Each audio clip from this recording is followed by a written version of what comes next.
اجتماعی طور پر دعا کر رہا ہے اہدنا الصراط المستقیم، اللہ ہم سب کو صراط مستقیم پر چلاتا رہ، جمائے رکھ، صراط مستقیم کی ہدایت ہم کو دے۔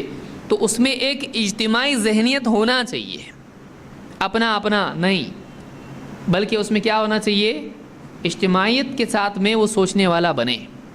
تو یہاں پر اللہ نے کیا فرمایا، تم اللہ کی رسی کو سب مل کر مضبوطی سے تھامے رہو۔ اللہ کی رسی کیا ہے؟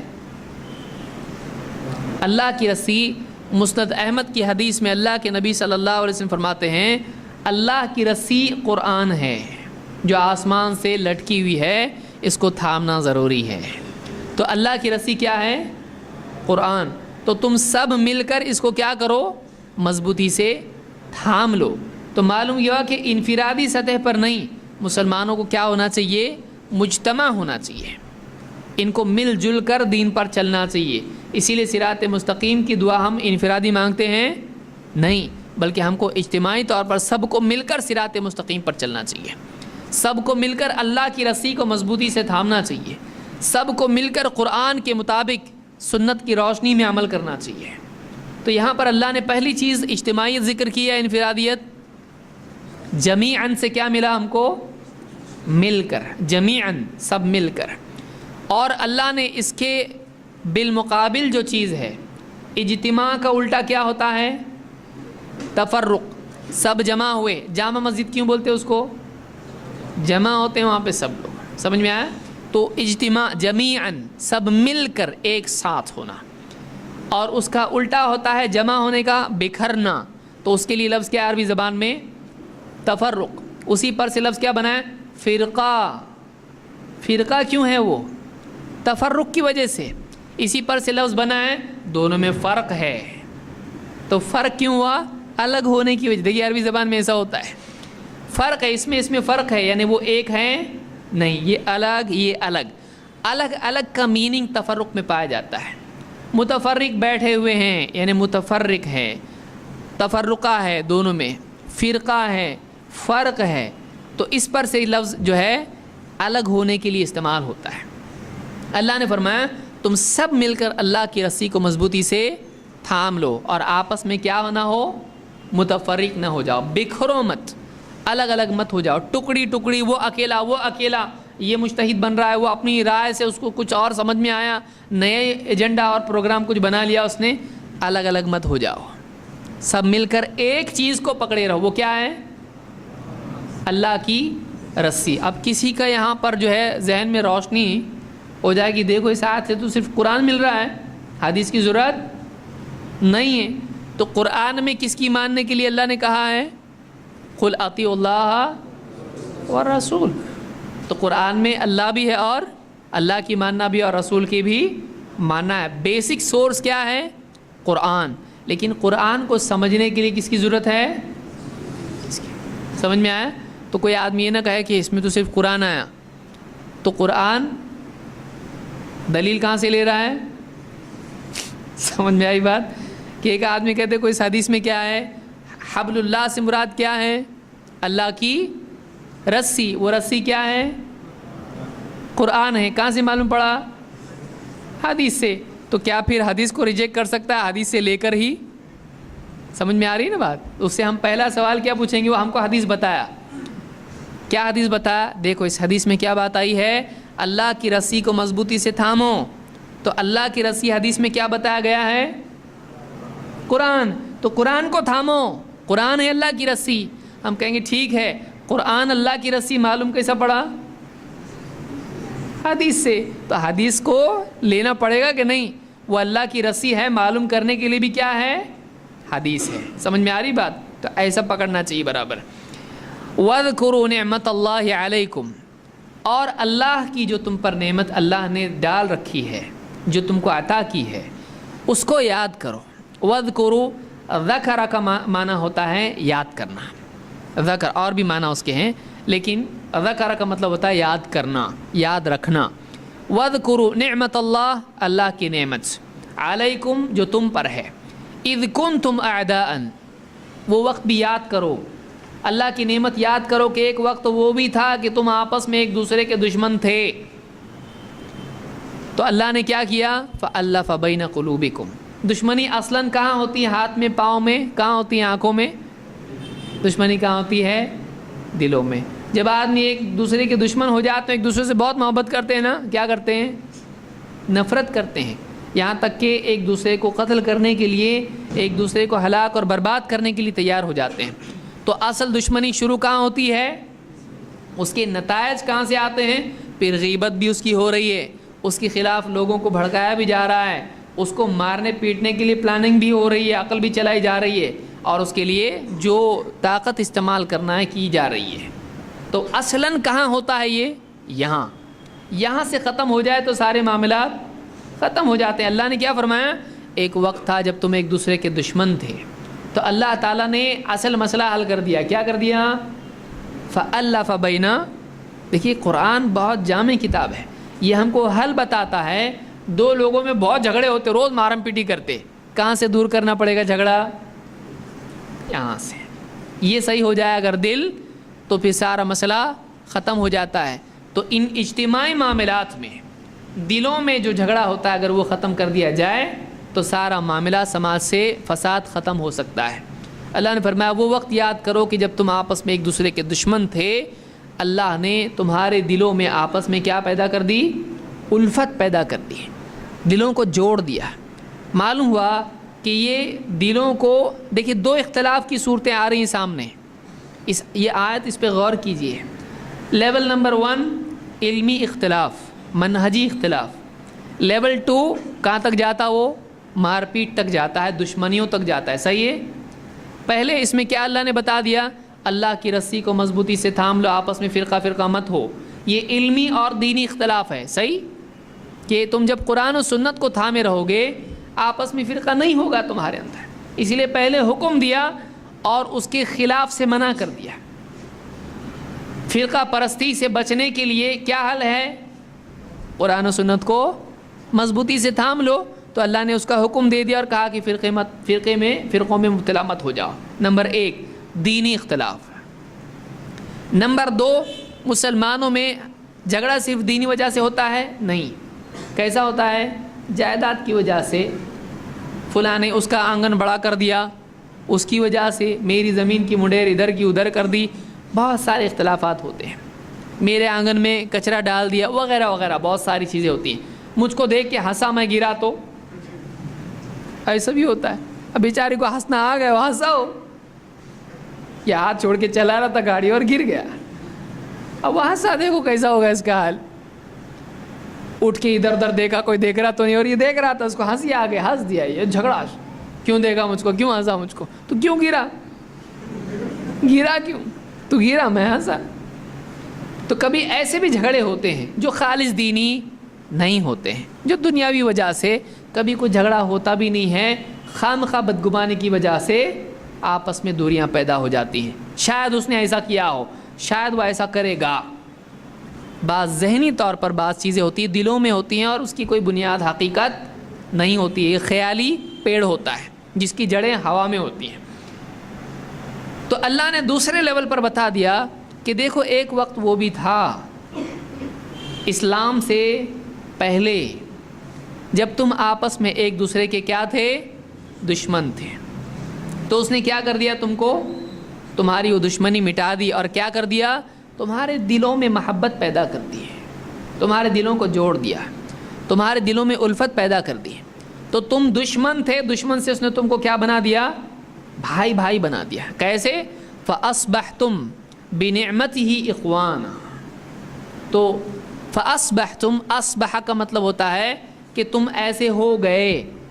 عربی زبان میں لٹرل میننگ اگر دیکھیں تو صبح میں تمہارا حال یہ ہو گیا، یا اس کے معنی یوں بیان کیے جاتے ہیں کہ پھر تم ایسے ہو گئے۔ فَأَصْبَحْتُمْ بِنِعْمَتِهِ، اللہ کی نعمت سے تم ایک دوسرے کے کیا بن گئے؟ اخوانا۔ اخوان کے معنی ہوتے ہیں بھائی بھائی، تم آپس میں ایک دوسرے کے کیا بن گئے؟ بھائی۔ تو دشمنوں کو اللہ نے کیا بنا دیا؟ بھائی بنا دیا۔ بِنِعْمَتِهِ، اللہ کی نعمت سے تم ایسے بن گئے۔ وہ نعمت کیا ہے؟ اللہ نے قرآن میں ایک اور جگہ نعمت کا ذکر کیا ہے، کہاں ہے وہ؟